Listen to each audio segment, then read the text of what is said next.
नमस्कार मंडळी, तुम्हा सर्वांचं आपल्या श्री महालक्ष्मी या चॅनलमध्ये खूप खूप स्वागत आहे। तर आजचा विषय आहे आपला रथसप्तमीला सूर्यनारायणाचे पूजन कसे करायचे, संपूर्ण पूजाविधी काय आहे आणि ही पूजा केल्याने तुम्हाला कोणते फळ मिळणार आहे किंवा याची फलप्राप्ती काय होऊ शकते।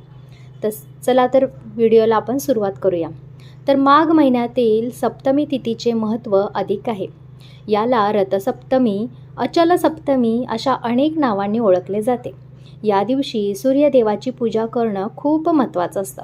तसं तर आपल्या रोजच्या जीवनामध्ये सूर्यदेवांचे देखील स्थान खूप महत्त्वाचे आहे।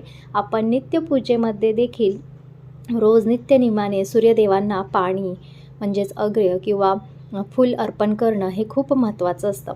असं केल्याने आपल्याला निरोगी आयुष्याचे वरदान मिळत असते। तर चला बघूया पूजेची योग्य पद्धत काय आहे। तर माघ शुद्ध सप्तमीला रथसप्तमी असं म्हणतात आणि माघ शुद्ध प्रतिपदेपासून स्त्रिया उपवास करायला चालू करतात। तर दररोज सूर्योदयाच्या वेळी म्हणजे सूर्य उगवायच्या अगोदर तुम्हाला उठायचं असणं, स्नान वगैरे करून तुम्हाला उगवत्या सूर्याची तुम्हाला उपासना करायची असते, म्हणजे पूजा करायची असते। उगवत्या सूर्याला तुम्हाला जल अर्पण करून फूल अक्षदा वाहून तुम्हाला त्यांची आरती करायची असते, म्हणजेच निरंजन त्यांना ओवाळायचं असतं आणि रथसप्तमीपर्यंत हा उपवास धरला जातो। रथसप्तमीच्या दिवशी तुमच्या अंगणात तुळशीजवळ किंवा दाराच्या समोर तुम्हाला शेणाने सारवून घ्यायचं असतं। त्यावरती तुम्हाला रथ काढायचा असतो आणि सूर्य काढायचा असतो। त्यावर एका पाटावर 7 घोड्यांचा तुम्हाला रथ काढायचा असतो किंवा शेणाने सारवून देखील तुम्ही काढू शकता, जमिनीवरती नसेल तर पाटावरती देखील काढू शकता।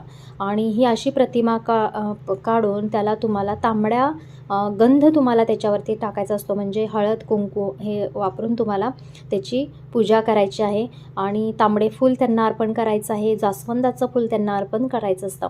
आणि नैवेद्यात खीर ठेवतात, अंगणात गोऱ्या साठवून त्यानंतर एक मातीचं छोटं भांडं असतं जे आपण संक्रांतीमध्ये घेऊन येतो, ते भांडं त्याच्यावरती दुधाने भरून ठेवायचं असतं आणि त्या गोऱ्या पेटवायच्या असतात आणि ते दूध उकळवायचं असतं आणि ते दूध ओतू घालवायचं असतं की असं केल्याने तुमच्या घरी धनदौलतीत वाढ होत असते, वृद्धी होत असते आणि हे खूप शुभ मानलं जातं आणि हे सर्व सूर्यदेवतेच्या पूजेमध्ये खूप महत्त्वाचं आहे। असं केल्याने तुमच्या जीवनामध्ये खूप तरक्की होत असते। रथसप्तमी हा सूर्यदेवाच्या उपासनेचा दिवस आहे। या दिवशीचे व्रत म्हणून ओळखले जाते। या पूजनाने समृद्धी प्राप्त होते। आदित्य आणि कश्यप यांचे पुत्र सूर्य यांचा जन्मदिवस आहे असे मानले जाते। भारताच्या विविध प्रांतांमध्ये पण रथसप्तमी साजरी केली जाते। दक्षिण भारतात तर हा सण खूप उत्साहाने साजरा केला जातो। संस्कृतीच्या दृष्टीने या दिवसाचे विशेष महत्त्व आहे। सूर्याची उपासना पूजा या दिवशी करण्याचे महत्त्व खूप आहे। तर अशी तुम्हाला पूजा या दिवशी करायची आहे आणि सूर्य हा आपल्या नवग्रहांपैकी एक महत्त्वाचा ग्रह आहे आणि तो जर ग्रह आपल्या पत्रिकेमध्ये खूप कमकुवत असेल तर त्याला बलवान करण्यासाठी ही खूप चांगली संधी आहे तुमच्याकडे।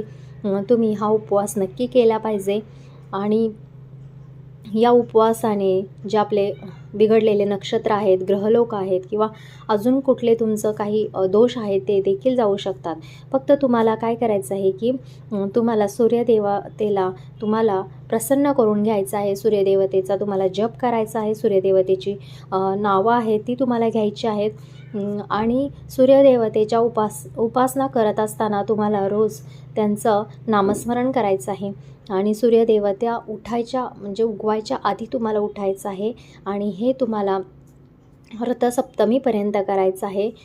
त्यामुळे तुमच्या जीवनामध्ये नक्कीच तरक्कीचे तुमचे मार्ग उघडतील आणि तुमचं जी काही इच्छित मनोकामना आहे ती पूर्ण होत असते। तर खूप लोकांना याचा अनुभव आलेला आहे, म्हणून तर लोक वर्षानुवर्ष हे व्रत करत असतात। आणि जर तुम्हाला अजून जर काही माहिती हवी असेल तर मी नेक्स्ट व्हिडिओमध्ये नक्कीच देणार आहे की हे जर व्रत तुम्हाला करायला नाही जमलं, उपवास करायला नाही जमलं तर कशा पद्धतीने तुम्हाला त्यांची पूजा करायची आहे ती मी नेक्स्ट व्हिडिओमध्ये सांगत आहे। तर आजची माहिती तुम्हाला आवडली असेल तर आपल्या व्हिडिओला लाईक, शेअर आणि सबस्क्राईब करायला विसरू